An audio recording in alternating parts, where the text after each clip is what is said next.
Chapter 22, Pre-Baby Ignorance. I arrived at motherhood years later than many of my sister-in-laws and friends. So many wonderful women in my life were becoming mothers. I was adoring their kids, bopping in and out of their lives, and I was completely oblivious to the reality of their experiences.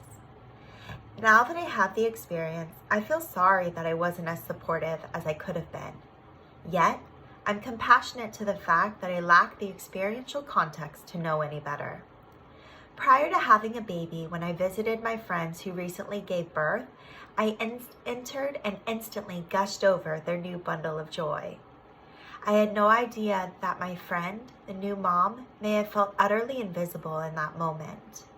As a new mom, it can sometimes feel like the baby is the star of the show and you're a distant extra, barely relevant enough to receive a SAG card. I've since learned that get-togethers with a newborn can be challenging for the new mom. I remember the early months of new motherhood. Friends and family members would come over for visits.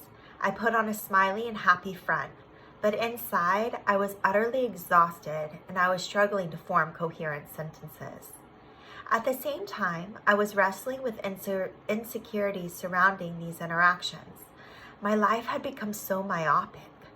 I'm so entrenched in the rhythms of diapers and nursing, it's all I think about. Am I even interesting anymore? Prior to becoming a mother, I was so unaware of the sanctity of naps. When a friend declined an invite because the event was during the baby's nap time, I would always wonder, why can't they just skip the nap or move it?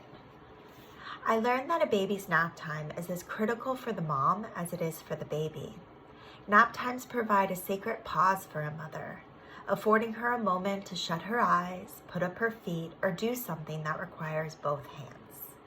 Leaving the house pre-baby was easy. It happens swiftly and spontaneously. Now I understand that a great deal of preparation precedes every departure from home. I have a running checklist in my head. Do I have the diapers, wipes, sippy cups, snacks, change of clothes, favorite toy of the moment that she'll freak out about once I realize I've forgotten it, etc. And that's just to run to Target.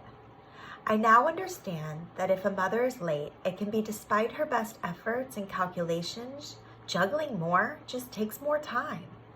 I am absolutely blown away by my friends who have multiple babies. How they get anywhere on time is a complete triumph.